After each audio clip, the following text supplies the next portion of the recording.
김병기 전 민주당 원내대표가 경찰의 피의자로 첫 출석을 했습니다.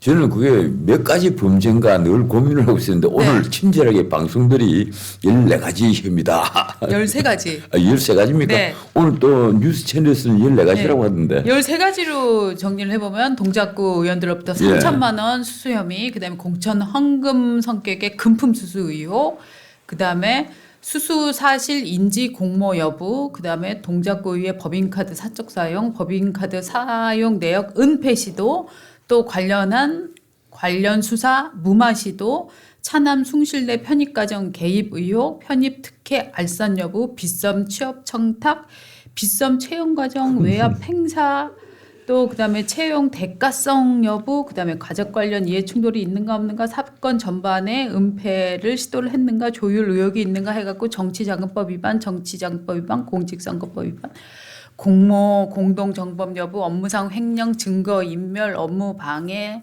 청탁금지법 위반, 직권 남용, 뇌물죄 가능성, 공직자윤리법, 범인도피 및 증거인멸 교사만 이게 굉장히 많은 혐의. 잘 나가시다가 왜 뇌물은 뒤에 가능성이라는 걸 붙입니까?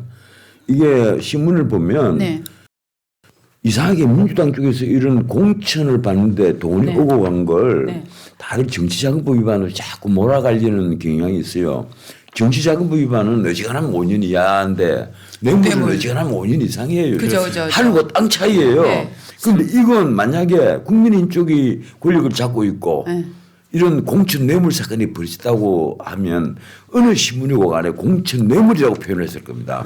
그런데 지금은 어느 신문이라도 공천 헌금이라고 해요. 헌금이라는 단어가 왜 등장을 합니까? 맞아요. 갑자기? 맞습니다. 변호사님 지적 여러 번 하셨죠. 이거 헌금 그래서 아니다. 이제 그 어떤 좀 그래도 그나마 나은 표현을 쓰는 이제 언론은 공천 관련 돈.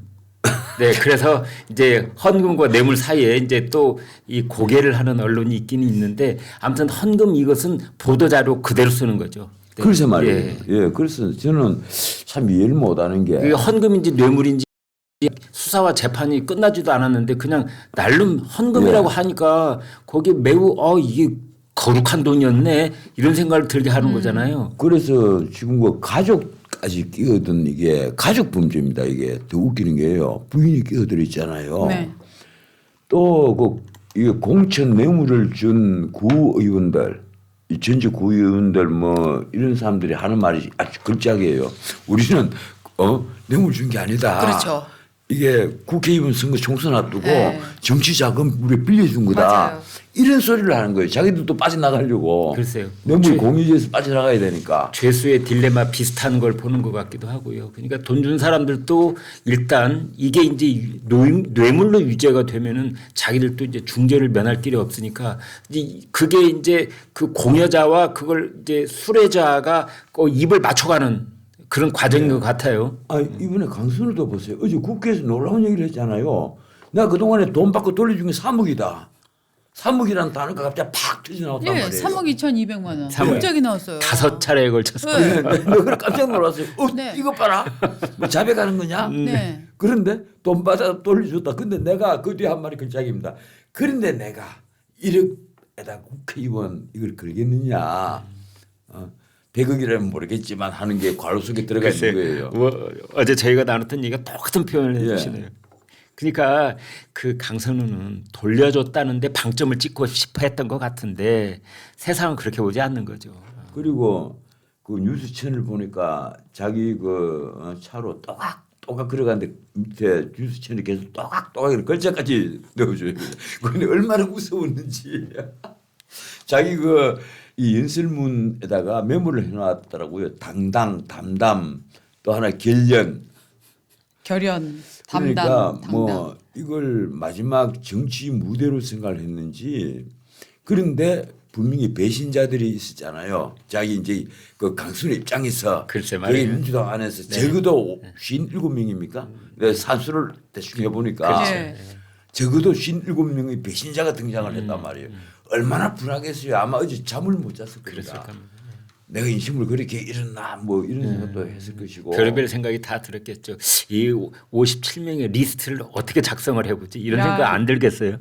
왜냐하면 그 이재명 대통령은 그 체포동의안 통과됐을 때 그 나중에 다 색출해 된다고 했잖아요. 그래가고 난리를 쳤죠. 난리가 되잖아요. 그리고 그게 이제 이후에 색출해낸 것은 물론이려니와 사실 그때 통과됐을 때 그때 그 이재명이란 사람의 멘붕 상태는 장난이 아니었대요. 완전히 너무나 막 아니 그 유모 판사죠. 네. 네, 지금 이름도 지금 예. 잘 윤창원인가 예, 그렇습니다. 예. 근데 그 판사 앞에 가서 내 방어꾼을 위해서 내 그 깜빵에 들어가면 난 방어꾼을 잃어버립니다. 네. 위해서 좀 한 번만 살려달라는 취지로 읍소를 했잖아요. 네. 네. 이 신문에 그 읍소라는 표현을 쓴 신문이 서너 개가 있었습니다. 그것도 다 비교를 해봤는데 네. 그러니까 궁금한 건 강선우 의원 같은 경우에 체포 동의안이 164 찬성으로 가기로 된 직후에 자기가 살아온 인생을 반추하고 반성하고 있었을까 아니면 이를 빠드득 갈았을까. 아니 걸어가는 자세와 보니까 그냥 영화의 한 장면 같아요. 그냥 스타가 영화 속에 연기를 하는 것처럼. 네. 아 그래서 보고 놀랐습니다. 투표 결과를 안 보고 본회의장을 나갔다고 그러던데. 야 우리나라 정치인들은 왜 이렇게 왜 이렇게 그 뭐라고 할까 외국 같으면 정말 부끄러워서 고개를 못 들 판인데 아주 스타가 대중들의 그 관심을 받으면서 다 걸어가듯이 레드 카펫을 네. 걷듯이 그러니까 걸어가더라고요. 그거를 언제부턴가 우리나라는 그러한 일에 대해서 자기 범법에 대해서 이게 정치적 피해자 코스프레 이게 이제 습관화되어 있는 것 같아요. 그래서 부끄러운 놈이 일도 없고 자기는 정치적으로 핍박을 받고 있다 이런 것을 자꾸만 이렇게 이제 이미지화하려고 하는 그런 경향을 보여요. 그렇죠. 옛날에는 검찰 중수과가 있었을 때는 네. 그 대검 중수과에 이제 다 불려갔었잖아요. 네. 그래 들어갈 때는 저는 깨끗합니다. 네. 이러고 들어갔다가 네. 오후에 나와서 이걸 그 차고 승용차 실릴 때는 네. 국민 여러분께 정말 죄송합니다. 그 고개를 팍 숙이고 그러고 했었죠. 그나마 고개를 숙여 다 갔단 말이에요. 그런 정치 문화도 이제 싹 없어졌어요. 예, 그것도 이제 사라졌어요. 네. 하기는 뭐 총리를 했던 분은 징역 2년형이 확정이 돼서 만기 출소하는 날 나는 뭐 독립운동하다 돌아오는 분인 줄 알았어요. 아 실제 네. 당시 민주당 의원들이 그렇게 맞이했습니다. 네. 그리고 뭐 이름을 공개도 되겠죠. 정봉주 의원 같은 경우에는 나는 이 안에서 그분은 솔직히 말해 좀 억울한 면이 있어요. 왜 그런가 하면 이명박 대통령이 뭐 어쩌고 저쩌고 뭐 도곡동 땅 어쩌고 저쩌고 얘기를 했는데 그 신문에 대부분 다 보도된 내용이었단 말이에요. 네. 그걸 얘기를 했다 이래가지고 그때 징역 2년을 받고 들어가는데 안에서 내 체력운동 열심히 했다고. 네. 근데 솔직히 말해서 이 당시 한모 총리는 그게 아니죠. 예, 그 증거가 명백했기 때문에 대법원에서도 징역 2년 확정이 됐단 말이에요. 그런데도 아직까지도 자기는 정치적 핍박을 받은 걸로. 그 어떻게 보면은 이 사법을 조롱하거나 사법에 불복하는 것이 자기에게 이익이 된다라는 경험치기 우리나라에 지금 점점 많이 쌓여가고 있는 거 아닙니까? 네. 이게 뭐 이름을 밝혀도 되겠죠. 한명숙 전 총리 경우에는 1심, 2심에서 그 검찰이 신문에는요 일체 답변조차 하지 않았습니다. 그럴 정도로 묵비권을 철저히 행사를 했거든요. 네. 아마 재판부가 일일이 다 설명했을 겁니다. 묵비권을 행사하면 나중에 불리하게 적용될 수 있다. 그래서 끝내 2심에서 유죄 판결을 받았고 대법원에서 그게 확정이 되잖아요. 그래서 이제 감옥에 들어가게 됐는데 그때도 배웅을 하는 의원들이 있었고 나올 때는 또 맞이하는 의원이 있었고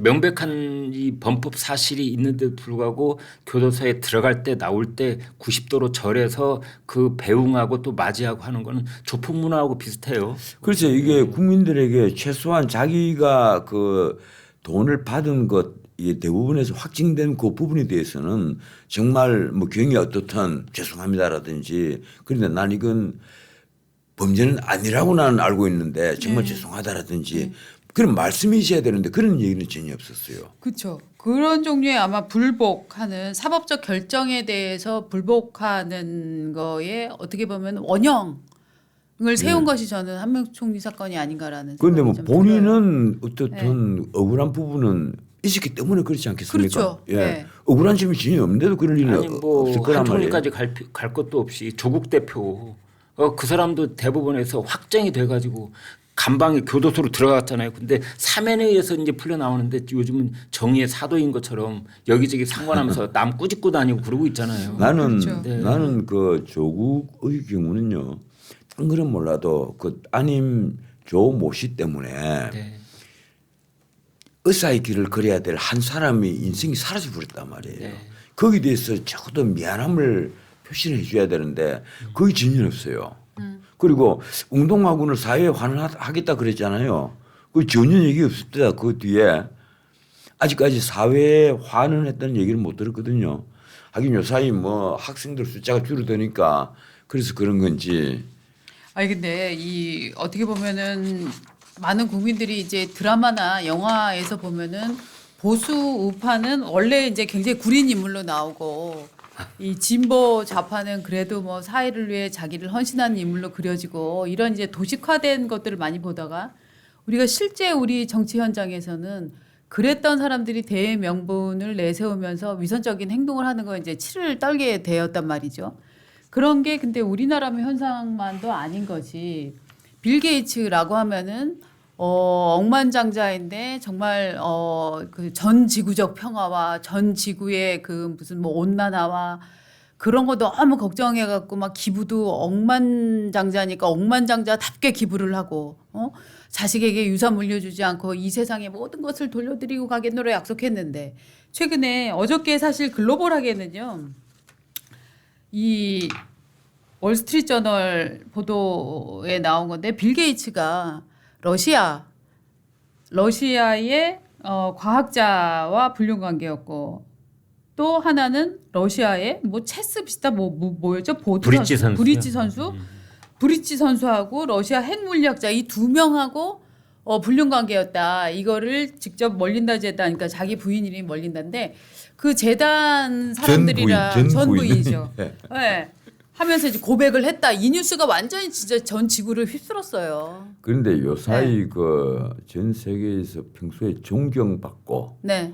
그 칭송받던 분들의 이 성추문이 계속 이어지잖아요. 그렇죠. 앱스타인이라는 정말 이미 사망한 범죄자를 중심으로 해서 그 사람 파일이 열린 순간 지금 전 세계가 이제 그 난리가 났죠. 지금 그 앱스타인의 가장 지금 이 유명한 분들이 걸려가 있는 사람으로는 한 사람은 우리가 익히 알고 있는 트럼프고 또 한 분은 우리를 지금 옥죄는 대표적인 그쪽 선수 러트닉 상무장관.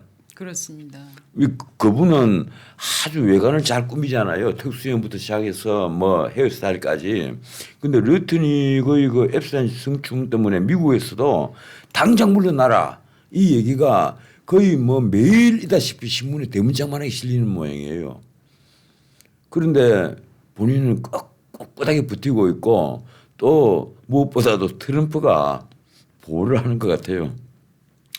빌 게이츠 하면은 아무튼 뭐 이제 연만하신 분들이나 젊은이들이나 그 가령 그 새로운 컴퓨터 시대를 열어갈 때 그 마이크로소프트로 컴퓨터의 가장 기본적인 운영 체제의 그 한 축을 만들어서 정말 세계적인 그 도덕적으로 존경받는 그러한 그 초갑부 중에 한 사람 상징적인 인물이어서 뭐 외국의 그 국가 원수급 대접을 받으면서 초청에 응하기도 하고 또 미국에 있는 유수한 대학들의 그 아주 그 학생들이 선망하는 졸업 축사 그 하는 축사 강사로도 또 그렇게 돌아다니기도 하고 또 이런저런 곳에 돌아다니면서 뭐 불우한 사람들을 돕는 그런 자선 활동으로도 유명하고 뭐 이랬었습니다. 그런데 이번에 이제 월스트리트 저널이 특종 보도를 한 바에 따르면은 그 사귀었던 러시아의 브릿지 선수가 있고 또 이제 물리학자가 있고 둘 다 러시아 여성입니다. 사진까지도 다 돌아다니고 실명까지 나오고 있습니다. 밀라 안토노바라는 이제 이름의 여성인데요. 그리고 또 이제 빌 게이츠 옆에는 핵 과학자 자문을 하는 보리스 니콜리치라는 사람이 또 있다고 그래요. 이 사람의 국적이 미국이라도 아마 이제 원래 뿌리는 러시아인으로 보이는 그런 이름인데 이제 이런 사람들이 그 이 빌 게이츠 주변에는 포진해 있었고 그렇다면은 지금까지 빌 게이츠가 만들고 접근하고 생산하고 했던 여러 가지 소프트 그 콘텐츠들이 러시아와 전혀 무관한 것인가? 아니면 어떤 의심적인 우리가 왜 중국에서 나온 반도체에 대해서 중국에서 만든 여러 가지 그 자동차나 전자제품에 대해서 끊임없이 의심의 눈길을 보내고 있는 것처럼 빌 게이츠 손을 거친 것들은 이건 안전한 것인가 뭐 이런 얘기까지 벌써 나오고 있는 건데 이제 빌 게이츠 본인은 앱스타인이 자기를 협박했다고 얘기를 하고 있어요. 그래서 앱스타인이 자기의 여성 관계를 알게 된 다음에 그 과학 자문하고 있는 보리스 니콜리치를 통해서 자기를 끊임없이 협박했다. 그러나 앱스타인하고 같이 성추문에 해당되는 이른바 뭐 미성년 여성들과의 어떤 뭐 이런 것들은 자기는 한 바는 없다. 이제 선을 긋고는 있으나 그러나 이미 본인 입으로 실토를 했다시피 러시아 쪽 여성들 그리고 러시아 과학자문 뭐 이런 것들과 가령 빌 게이츠는 무슨 관련이 있었던 것인가라는 데까지 지금 확산이 되고 있고 가령 우리가 미국 방송 뭐 CNN이 됐든 폭스뉴스가 됐든 지금 1위 뉴스로 도배가 되어 있습니다. 지금 이 미국의 메인 언론에서는 이 보리스 어쩌고 저쩌고 이 사람 있잖아요. 보리스 니콜리치. 보리스 니콜리치에 대해서 그런 표현은 쓰지 않지만 사실은 유튜브나 음모론자들 뭐 이런 사람들 사이에서는 보리스 니콜리치가 러시아 간첩이었다 이런 주장도 막 나오고 있거든요. 그 주장이 많더라고요. 예. 그러니까 이 정말 이 자선 사업가로 알려졌던 이 저 빌 게이츠가 성병에 걸려서 러시아에 빌 게이츠 한국에 올 때마다 대통령 만났잖아요. 맞습니다. 예. 그런 얘기까지 지금 뭐 성병에 걸렸었다는 건 거의 팩트로 전부인도 그건 정말 참혹한 현실이었다라고 하면서 뭐 반 인정한 저는 기억이 있는데 멀린다고 이혼한다고 그랬을 때 그때 우리가 고개를 갸웃했잖아요. 전 세계 초갑부 중에 가장 모범적인 부부 이렇게 이미지가 굳어져 있던 사람들이 갑자기 폭탄 선언처럼 이혼하기로 했다. 그래서 여기는 또 뭔 일이람? 근데 알고 보니 이런 것들이 있어요. 미국의 그 뉴욕 타임스에 아마 내 지금 칼럼니스트 이름이 기억이 나지 않는데 그게 산의 칼럼이었을 거예요. 그 내용 중에 어떤 게 있었는가 하면 한때 그 세계에서 그 자식에게는 뭐 재산 안 물려주고 전 세계를 위해서 이 재단도 만들고 그것도 안에 이름을 먼저 앞세운 재단이잖아요. 그 재단을 만들어서 그리고 다보스 포럼에 그 뭐 당시만 하더라도 해마다 초청돼서 가는 다보스 포럼이 마치 이 빌 게이츠를 위해서 있는 것 같은 그런 느낌까지 줬단 말이에요. 그런데 그런 빌 게이츠가 계속 추문이 벌어지면서 어떤 말이 가장 먼저 나왔는가 하면 국가 간에 왜 남북 문제 있잖아요. 빈부의 격차 커지는 문제. 그걸 가장 크게 만들어 놓은 사람이 누구냐 빌 게이츠다. 바로 운영체계. 이 컴퓨터 운영체계가 마이크로소프트가 그걸 전 세계에 독점을 하면서 사실상 뭐 그 이원화되어 있었다는데 독점이거든요.